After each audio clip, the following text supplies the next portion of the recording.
I think if you're doing syndication, when you're doing syndication, you're going to be, managing other people's money. And when you're managing other people's money, it's very important that you know what you're doing. And unless you're an accounting or tax person yourself, you're definitely going to want to speak with someone as once you probably have the deal in a contract, I'd say.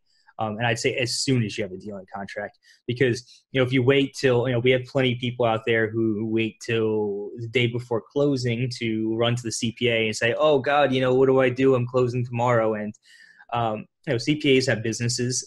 They have, their time is allocated in certain ways. They can't always just drop everything they're doing to help you right then and there. So, getting started, talking to a CPA when you get the property under contract, what accounting software you're looking to use. Are you gonna do the bookkeeping yourself, or are you gonna outsource the bookkeeping to a CPA?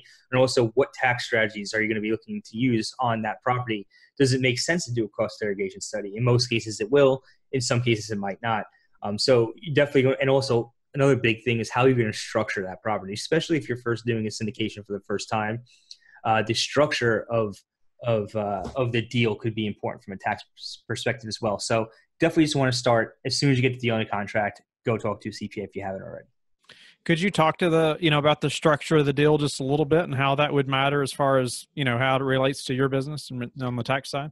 Yeah, absolutely. So there's a number of ways these deals can be structured. Specifically for the GP, you're going to want to make sure that you contribute some sort of capital to the entity you ultimately invest in, so that because what's going to happen is you're going to get, most of the time for GP, you're going to have a promote for doing it. You have the promote for the sweat equity. You put the deal together.